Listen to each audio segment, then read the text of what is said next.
안녕하세요 여러분, 도겸일입니다. 이제 테슬라의 실적까지 단 하루가 남은 상태인데요. 테슬라의 실적의 눈치를 보고 있는 것인지 테슬라의 주가는 소소하게 약세를 보이고 있지만 사실 어제도 그저 0.4% 하락하는 등 특별한 움직임을 보여주지 못하고 있는 상태입니다.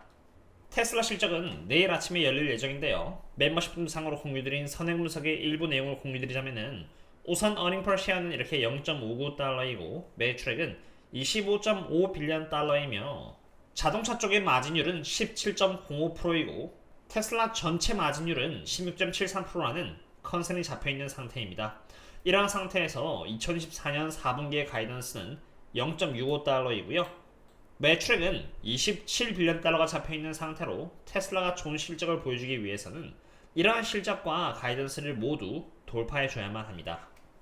이러한 상태에서 옵션 세력들은 어떻게 포지셔닝을 했는지 확인해 보겠는데요. 옵션 측에서 테슬라가 실적 발표 이후 232.5달러 이상은 올라갈 것이다의 콜옵션으로서 가장 많이 베팅을 해놓은 상태이고요.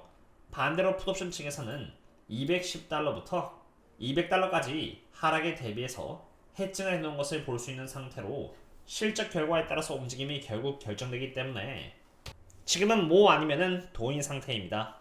제가 뭐 아니면은 도인 상태라고 말씀드리는 이유는 지금 테슬라가 저평가가 아니라 적정 주가 범주 내에 있는 상태이기 때문인데요. 테슬라를 투자할 때는 지금처럼 실적을 앞두고 뭐 아니면 도일 때가 아니라 4월 29일 모두가 테슬라를 비관적으로 평가한 나머지 테슬라가 펀더멘탈 이하로 너무 과하게 저평가되었던 단가인 150달러일 때 투자를 하는 것이 적합합니다.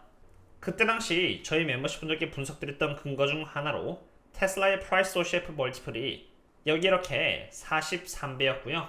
테슬라에게 있어서 4년에 걸쳐서 잡힌 평균 멀티플이 이렇게 47.20배였는데 43배는 47보다 적은 위치이기 때문에 저렴하게 테슬라를 산 것이라고 분석을 드렸고, 테슬라가 한창 빠졌을 때인 이 구간에서 리스크 테이킹을 했기 때문에 실적이 내일 어떻게 나오든 여유있게 바라보면서 판단할 수 있는 것입니다. 하지만 반대로 저평가일 때 투자를 하지 않고 지금과 같이 적정 주가 근처에 테슬라가 있을 때는 실적에 따라서 주가가 저평가 혹은 고평가가 될 수 있기 때문에 결정을 해야 하는데요. 과거에 기회가 있었을 때 사실 투자를 하지 않은 만큼 딱 그만큼 이제 안전마진이 사라졌기 때문에 여기서 홀짝 게임에 대한 결과의 리스크는 스스로 온전히 져야만 하는 것입니다. 다만 지금 이 대목에서 제가 말씀드릴 수 있는 부분은 만약 일론 머스크가 장기적으로 본인이 말한 비전을 일궈낼 수 있을 것이다 라고 믿는다면은, 그리고 그 기간을 계속 함께 할 수 있는 자신이 있다면은 분할 매수 또한 좋은 방법이라고 말씀드리고 싶은데요. 우선 저는 일론 머스크가 그렇게 할 수 있다에 베팅하는 쪽으로 그냥 일론 머스크가 지금까지 그렇게 해왔기 때문에 앞으로도 그럴 것이다 뿐만이 아니라 실제로 테슬라는 그럴 수 있는 재원을 충분히 마련해 온 상태라는 것입니다. 테슬라의 재무제표 상태를 보시면은 현금에는 약 31빌리언 달러가 잡혀 있고요. 부채에는 10빌리언 달러 정도가 잡혀 있다는 것을 볼 수 있는데, 이 말인즉슨 테슬라는 부채가 없는 기업과 다름이 없으며 워낙 현금이 많기 때문에 하고자 하는 것들을 언제가 될지는 모르겠지만 달성할 가능성이 높다는 것입니다. 여기서 문제는 바로 언제 그게 가능할 것이냐인데, 그 타이밍은 사실 아무도 모르기 때문에 투자자로서 할 수 있는 것은 계속 테슬라라는 기업을 관찰하고 계속 변동하는 테슬라의 현재 주가 속에서 고평가일 때가 아니라 최소한 적정 주가에서 저평가일 때 분할 매수를 해서 자신의 그릇만큼 투자를 해나가자는 것입니다. 한 예시로 이것은 테슬라의 주가와 월가의 애널리스트들이 잡아놓은 평균 어닝 per 쉐어의 수치인데요. 잘 보시면은 테슬라의 주가가 월가 애널리스트들이 평균적으로 어떻게 컨센을 잡아두냐에 따라서 따라 움직인다는 것을 볼 수 있습니다. 빨간색은 주가이고 파란색은 earning per share로 23년 10월달을 시작으로 earning per share는 이렇게 하향 조정이 됨에 따라서 주가 또한 마찬가지로 하향 조정이 되었음을 볼 수 있고요. 24년 4월을 시작으로 해서 24년 9월 초까지는 상향 조정이 되면서 주가 또한 마찬가지로 이렇게 상승을 하였는데, 상승하는 과정 속에서 테슬라는 변동이 큰 종목이다 보니까 컨센서스가 이렇게 살짝 상향 조정이 된 거에 비해서 너무 과하게 이렇게 오르다 보니까 중간중간 펀더멘탈로 수렴하는 과정에서 조정이 뒤따라오는 것입니다. 컨센이 정작 조금 상승했는데 주가는 이렇게 과하게 오르고 주가가 과하게 오르니 뒤따라서 놓칠까봐 사다 보니까 물리는 것인데, 이렇게 밸류에이션에 대해서 숙지가 되어 있어야만 내가 테슬라를 비싸게 사는 것인지 아니면 저렴하게 사는 것인지 파악이 된다는 것입니다. 최근 테슬라의 어닝 퍼시어 컨센을 보시면은 로보택시에서의 실망감 때문인지 모르겠지만 이렇게 약간 하향 조정이 되고 있는 상태인데요. 실적 발표 이후 애널리스트들이 평균적으로 컨센을 상향 조정시킨다면은 주가는 당연히 상방 압력을 받을 것이고, 컨센이 하향 조정이 되면은 주가는 하방 압력을 받을 것인데, 상향 조정이든 하향 조정이든 어쨌든 조정받는 과정에서 조금만 조정이 되었는데 주가가 큰 폭으로 상승 혹은 하락을 보여준다면은 그것은 기회가 될 수도 있고요. 반대로 고점에 잡는 위험 신호가 될 수도 있기 때문에 만약 테슬라를 상으로 투자한다면은, 그리고 사실 테슬라가 아니더라도 그게 어떤 기업이 되었든 주주로서 숙제는 정말 잘 해놓으셔야 하는 것입니다.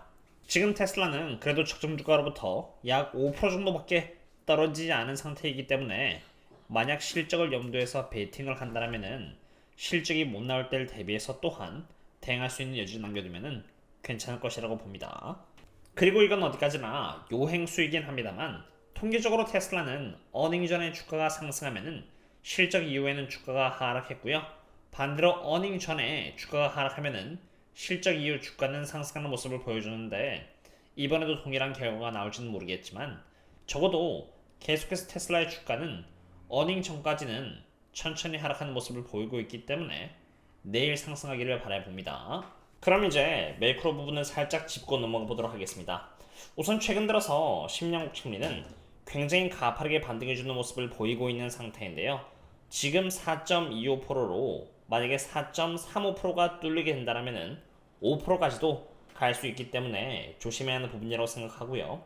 이러한 흐름에 따라서 달러 또한 가파르게 올라가면서 벌써 104.4달러까지 올라간 상태입니다.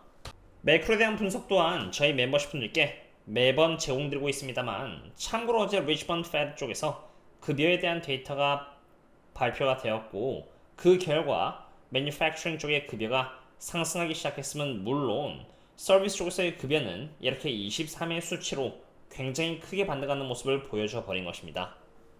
이러한 현상은 인플레이션의 재점화를 보여주는 부분으로, 연준은 금리 인하를 외치고 있지만 채권 시장 쪽에서는 연준이 금리 인하를 하지 않고 결국 다시 금리 동결 쪽으로 방향을 바꾸는데 베팅을 하기 시작한 것입니다. 채권의 이러한 움직임에 따라서 3X High Credit Index는 상승을 하면서 긴축적으로 이렇게 방향이 잡히기 시작했고요. 이게 상승을 하면은 반대로 S&P 500은 하방력을 받기 마련이기 때문에 저는 계속해서 고평가인 반도체 쪽과 지수를 대상으로는 보수적인 자세를 유지할 것 같습니다.